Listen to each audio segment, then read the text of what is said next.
Assalamu alaikum wa rahmatullahi ta'ala wa barakatuh mes frères et sœurs. Nous poursuivons avec les campagnes de Khalid ibn al-Walid, chapitre 6, principes généraux de combat. Avant d'en finir avec notre étude de l'art de la guerre chez les Arabes au début de l'islam, il est nécessaire que nous parlions, ne serait-ce que succinctement, des principes généraux de combat auxquels les Arabes avaient recours à cette époque. Notons toutefois que les principes et cas présentés ne sont que des exemples et ne constituent en aucune manière une liste exhaustive. Nous aurons le loisir de nous étendre sur le sujet dans notre étude complète des batailles de Khalid ibn al-Walid, qui incarne par son comportement militaire le nec plus ultra de l'art de la guerre chez les Arabes musulmans de cette époque.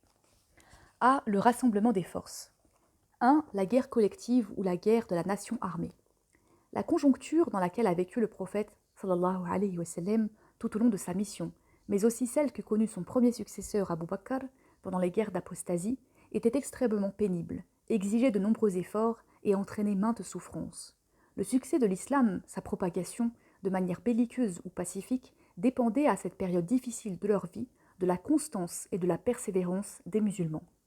La concentration des forces musulmanes était donc une chose indispensable pour résister à celles qui s'étaient rassemblées pour combattre le prophète sallallahu alayhi wa sallam ou qui avaient apostasié.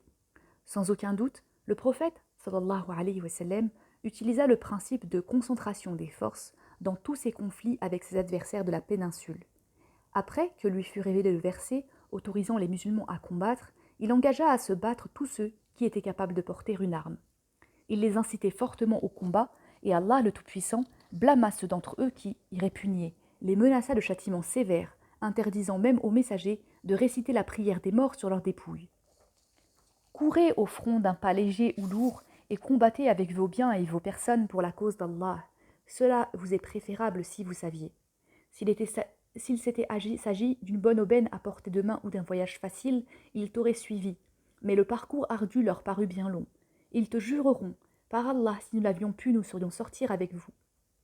Ils œuvrent ainsi à leur propre perte, et Allah sait bien que ce sont des menteurs. Sourate 9, versets 41 et 42. Et, s'ils avaient voulu sortir, il lui aurait certainement fait ses préparatifs, mais il a répugné à Allah de les ressusciter, et c'est pourquoi il leur plaça des entraves.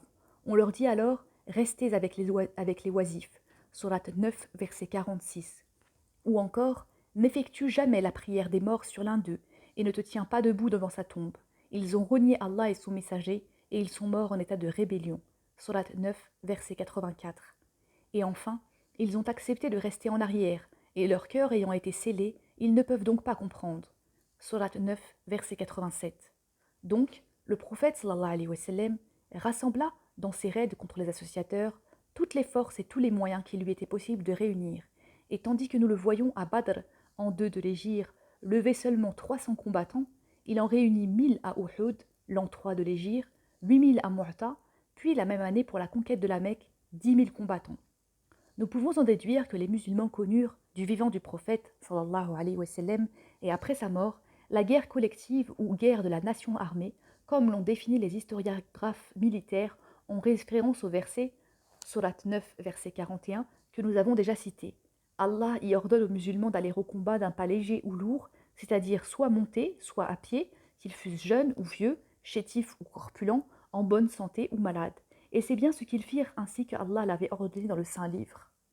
Abu Bakr recrutait tous les musulmans pour combattre les apostats après la mort du prophète sallallahu alayhi wa sallam. Ceci apparaît clairement dans l'armée qu'il avait montée à cette fin et à la tête de laquelle il avait désigné 11 chefs, dont Khalid ibn al-Walid, Ikrima ibn Abi Jahl et Amr ibn al-As.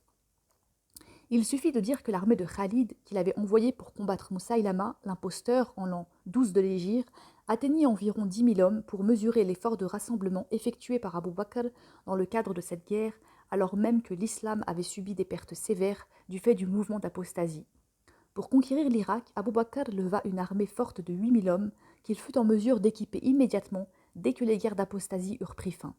Dans le même temps, il rassemblait environ 20 000 hommes pour conquérir la Syrie. Quant à Omar, nous savons qu'il fut dans l'islam le premier à instituer la conscription obligatoire pour tous les musulmans adultes, libres, sains de corps et d'esprit.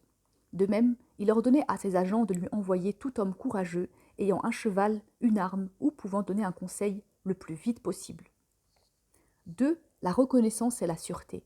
Depuis l'époque du prophète, sallallahu alayhi wa sallam, Les Arabes connurent tout au long de leur guerre les avant-gardes, les reconnaissances, les gardes et les rondes de nuit. L'avant-garde est un peloton qui progresse devant l'armée en éclairage de l'ennemi ou pour suivre ses traces.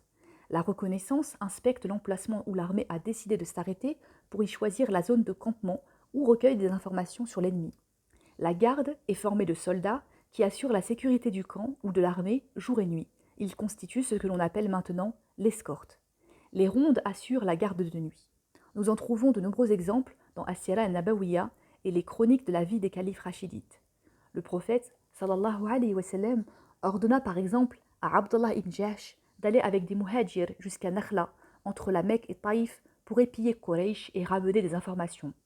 Il recommanda encore à Oussama ibn Zayd, en lui remettant le commandement de la deuxième expédition de Mu'ta, son père Zayd avait été tué au cours de la première expédition, prends avec toi des guides et fais-toi précéder de pelotons d'éclairage.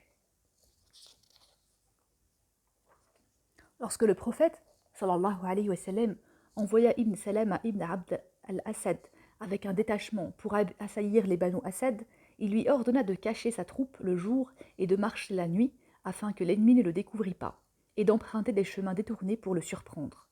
Au cours de la bataille de Dat al-Salasil, certains musulmans voulaient allumer un feu pour se réchauffer.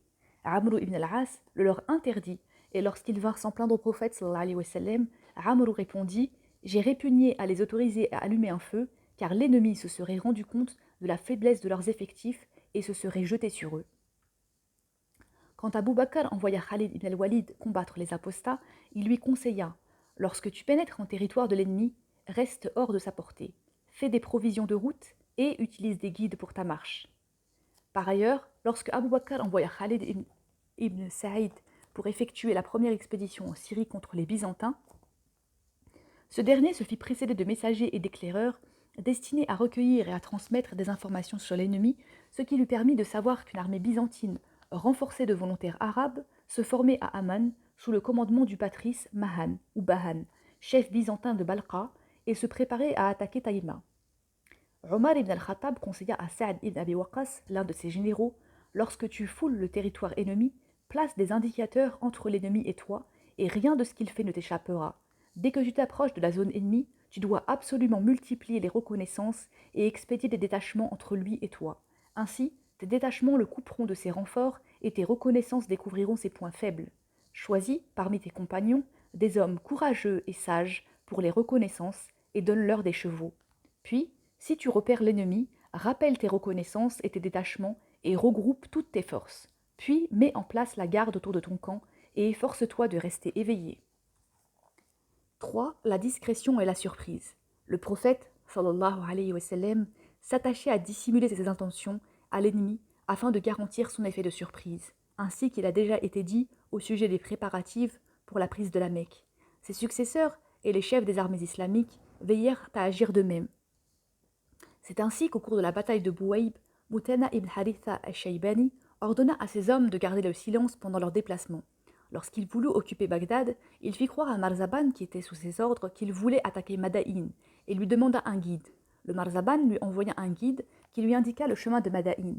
Et arrivé à mi-course, lorsque Mutana sut que la distance pour se rendre à Madaïn ou Bagdad était identique, il ordonna brusquement à son armée de prendre la direction de Bagdad et de faire prisonnier quiconque se trouverait sur sa route, afin que l'ennemi ne fût pas averti de son intention.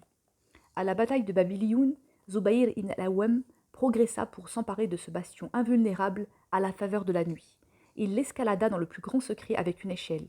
Les Byzantins furent surpris par Zubayr, apparaissant au sommet du bastion et fondant sur eux avec son sabre à la main, tandis que ses hommes escaladaient la muraille de tous côtés.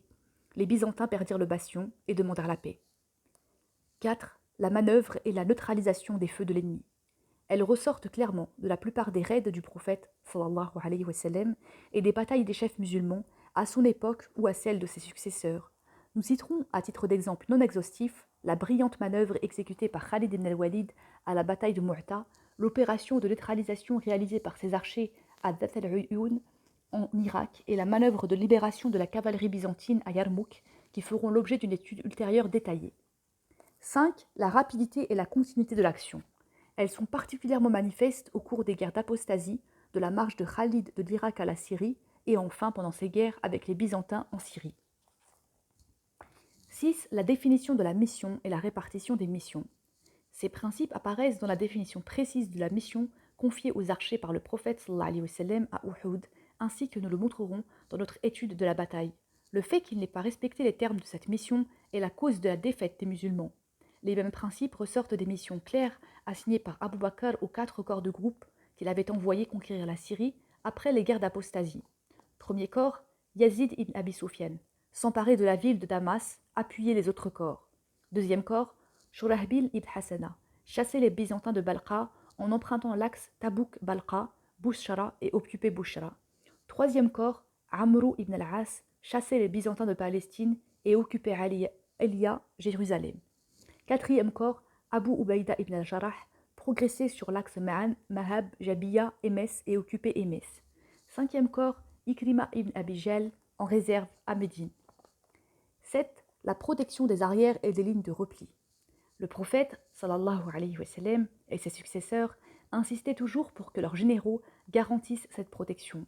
À Uhud, la mission des archers, telle que le prophète, sallallahu alayhi wa sallam, l'assigna à leur chef, était « Maintenez les chevaux éloignés de nous avec vos traits, afin qu'ils ne nous prennent pas à revers. » Quant aux ordres d'Abu Bakr à Khalid ibn Sa'id ibn al-As concernant la première expédition contre les Byzantins en Syrie, ils étaient de ne pas dépasser Taïma, de ne pas s'avancer trop loin en avant, et de préserver sa ligne de repli afin de ne pas être contourné par les Byzantins et être pris entre deux feux. Cependant, Khalid fit ce qu'il ne fallait surtout pas faire, emporté par son succès contre Mahan. Ce dernier fit mine de céder du terrain devant lui. Khalid le poursuivit en pensant qu'il était défait et qu'il avait donc gagné. Il ne songea pas à protéger ses arrières et à se garantir un chemin de repli. Il s'enfonça en Syrie jusqu'à Marj al-Sofar, et alors les armées byzantines le prirent à revers et son armée aurait été anéantie sans l'intervention massive de Ikrima ibn Abi Jahl qui lui porta secours après cependant qu'elle eut subi de lourdes pertes. Le calife Abu Bakr écrivit ainsi à Khalid ibn Saïd pour le destituer de son commandement « Reste où tu es, car par ma vie, tu t'élances et ensuite tu recules, cherchant à échapper au péril que tu affrontes sans raison et que tu n'es pas capable d'affronter. » Il lui ordonna en outre de ne pas entrer dans Médine afin que la population ne fût pas informée de sa défaite et que son moral n'en fût pas atteint. Le fait que Khalid ibn Saïd ne se soit pas conformé aux ordres d'Abu Bakr l'a conduit ainsi que son armée à une cuisante défaite, exactement comme ce fut le cas à la suite de la désobéissance des archers à Uhud. Dernier exemple, à la bataille de Walaja en Irak, Khalid ibn al-Walid commanda à Souaïd ibn Muqarin de protéger son dos pendant son engagement avec Bahman ibn Jadouway. 8. L'approvisionnement et l'armement des soldats. L'approvisionnement et l'armement des soldats ne constituaient pas un handicap à la mise sur pied de l'armée islamique, ni l'une des préoccupations majeures de ses chefs, comme c'est le cas pour les armées modernes. Les besoins du combattant musulman se résumaient à 3 choses: la nourriture, l'armement, les provisions pour sa monture. En fait, de nourriture, il s'agissait de dattes, de lait, de viande de chameau et de tout ce qui pouvait pousser comme fruits et légumes dans les zones où il faisait halte. Quant aux armes, leur question a déjà été étudiée. À l'époque du prophète, sallallahu alayhi wa sallam, les dépenses relatives aux provisions et à l'armement étaient à la charge du combattant qui devait donc se pourvoir en armement, provisions, matériel de campement, monture, équipement, sellerie, si tant est qu'il voulut être cavalier, qu'il emportait avec lui à la guerre. Il se chargeait de l'entretien de son armement, de son équipement et de sa monture. En revanche, le riche devait aider le pauvre à s'équiper pour la guerre. Ainsi, les compagnons du prophète, sallallahu alayhi wa sallam, les plus aisés, aidaient les musulmans démunis à se procurer les équipements de combat dont ils avaient besoin. Cette pratique persista jusqu'à l'époque du calife Omar qui, nous l'avons vu, organisa d'une manière tout à fait nouvelle l'armée islamique. Le transport et l'approvisionnement du combattant furent alors une obligation de l'État, les dépenses étant imputées au trésor public. En ce qui concerne la fourniture et l'entretien de l'armement et de la monture, il restait à la charge du combattant, qui les achetait et les entretenait sur sa propre solde, avec ce qu'elle pouvait comporter comme allocation s'il était cavalier, comme nous l'avons dit. Pourtant, le fait que le combattant soit propriétaire de son arme et de sa monture n'empêchait pas que l'État avait, sur ses équipements de guerre, un droit de contrôle qu'il exerçait en permanence, notamment en ce qui concerne les chevaux. En effet, les soins apportés par les cavaliers à leurs chevaux étaient vérifiés et on supprimait les avantages dont ils bénéficiaient s'il était prouvé qu'ils négligeaient leur monture. B. La déontologie du combat. Il existe une déontologie du combat chez les musulmans, tracée par le Coran dans certains versets, mais que l'on trouve aussi dans les hadiths ou des conseils que le prophète sallallahu alayhi wa sallam a adressés à ses généraux et qui furent repris par ses successeurs. Nous citerons parmi eux 1. La fermeté au combat et l'interdiction de fuir devant l'ennemi ou de s'esquiver dans un autre but que celui de manœuvrer, comme il est dit dans le Coran. Ô vous qui avez cru, Lorsque vous rencontrez dans votre avance massive ceux qui ont mécru, ne leur tournez pas le dos. Celui, ce jour-là, qui leur tournera le dos, sauf par tactique de combat ou pour rallier un clan, celui-là sera chargé de la colère d'Allah. Son gîte sera l'enfer, et quelle mauvaise destinée. Surat 8, versets 15 et 16. 2. Le combat des ennemis jusqu'à ce qu'ils se convertissent à l'islam ou bien versent la jizya s'ils comptent parmi les gens du livre. Dans ces deux cas, il n'est pas permis de les combattre. D'après un hadith rapporté par Abu Huraira, le prophète sallallahu alayhi wa sallam, aurait déclaré « On m'a ordonné de combattre les gens jusqu'à ce qu'ils prononcent la formule de l'islam et préservent ainsi leur sang et leurs biens dans la mesure de ce qu'ils doivent. Ils n'auront de compte à rendre qu'à Allah. » De même, on peut lire dans le Coran « Combattez ceux qui ne croient pas en Allah et au jugement dernier jusqu'à ce qu'ils paient l'impôt de capitation selon leurs moyens et en toute humilité. » Surat 9, verset 29. 3. Le partage équitable du butin. Ce n'est nullement le propre d'un prophète de dérober une partie du butin avant son partage. Celui qui l'a fait viendra le jour de la résurrection avec ce qu'il aura dérobé. Surat 3, verset 161. À ce titre, on rapporte que le prophète sallallahu alayhi wa sallam déclarait « Interdisez la dépravation dans vos armées, car pour le moindre écart dans ce domaine, Allah répandra la terreur dans les cœurs. Interdisez la tricherie dans le partage du butin, car Allah se rendra maître de tout ce qui est mal acquis. » Il aurait aussi déclaré « Les musulmans sont tous égaux, ils doivent aider le plus petit d'entre eux et doivent être comme les 5 doigts de la main face à l'ennemi.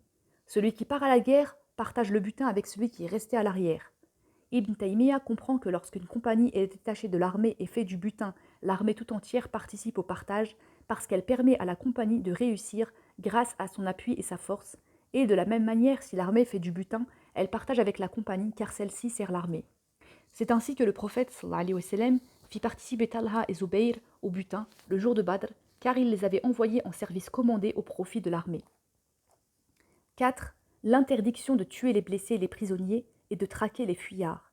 Le prophète sallallahu alayhi wa sallam dit ainsi, le jour de la prise de la Mecque, « Surtout, n'achevez pas les blessés, ne poursuivez pas les fuyards et ne tuez pas les prisonniers. Celui qui se sera enfermé chez lui sera sauf. » Ainsi que l'ont rapporté Abd al-Razzaq et Ibn Abi Shayba et al-Bayhaqi. 5. Le respect des morts de l'ennemi et l'interdiction de mutiler leur corps qui impliquait qu'on les laisse enterrer leurs morts. Les fuqaha n'imposent pas que les musulmans ensevelissent le corps de leurs ennemis, mais ils peuvent le faire en cas de nécessité ou désigner des ennemis pour le faire. Certains imams dirent « Il faut enterrer le corps des ennemis par précaution, c'est une bonne action ». Par ailleurs, l'islam interdit que l'on mutilât le corps des ennemis après les avoir tués et qu'on leur coupe la tête pour la ficher au bout d'une lance, comme cela se faisait pendant la Jahiliya. 6. La grâce des prisonniers ou la libération contre rançon.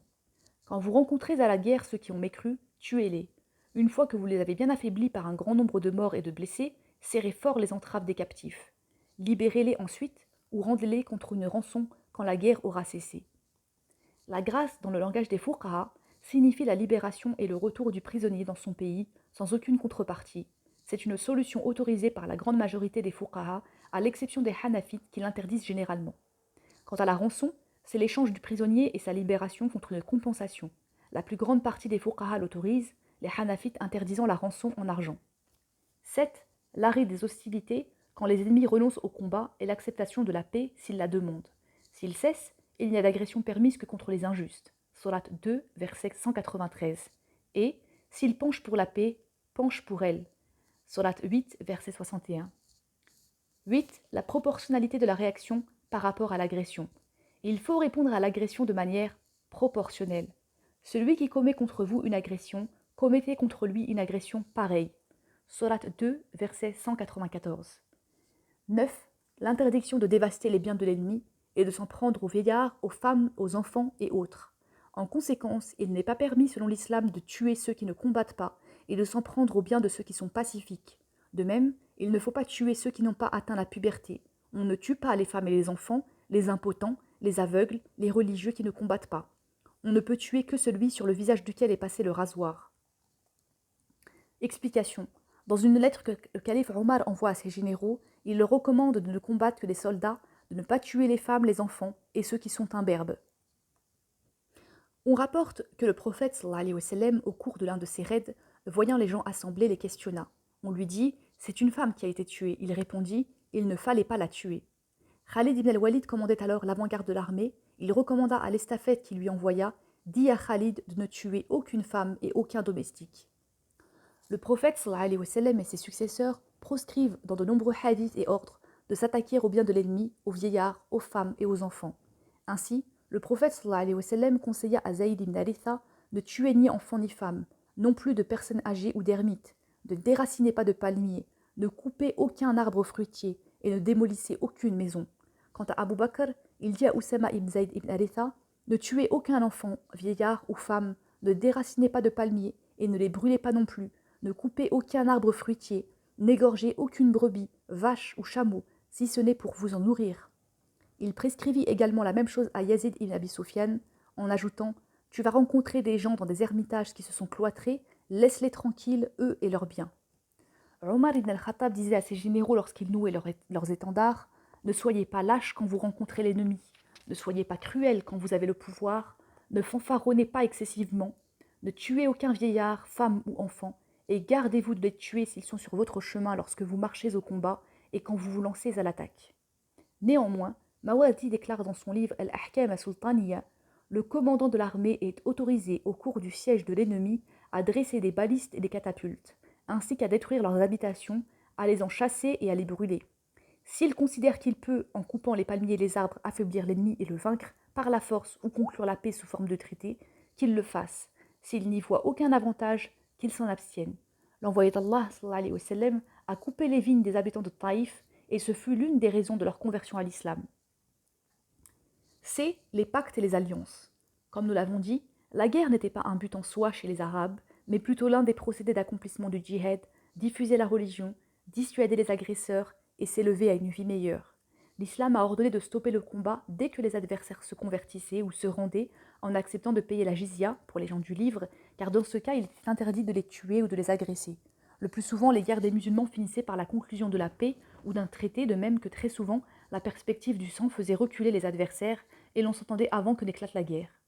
C'est la solution privilégiée à laquelle l'islam invite. Appelle à la voix de ton Seigneur par la sagesse et la bonne parole.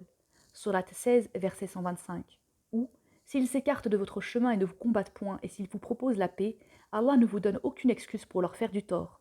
Sourate 4, verset 90. Le prophète, sallallahu alayhi wa sallam, à chaque fois qu'il envoyait un détachement en mission, recommandait à ses membres « Soyez courtois et doux avec les gens, et ne les attaquez pas tant que vous ne leur aurez pas présenté l'islam. » Le Coran a appelé les musulmans dans de nombreux versets à respecter les traités et les alliances et à s'y conformer. Ô vous qui avez cru, respectez scrupuleusement les pactes qui vous lient. Sourate 5, verset 1. Respectez vos engagements car on vous en demandera certainement compte. Sourate 17, verset 34. Tenez vos engagements pris au nom d'Allah une fois que vous vous y êtes engagés. Ne vous déliez pas de vos serments après les avoir prononcés. Sourate 16, verset 91. Il n'existe ainsi aucun exemple historique de musulmans ayant dénié un traité ou un accord passé. Enfin, les fuqaha avaient réparti les pays en deux catégories.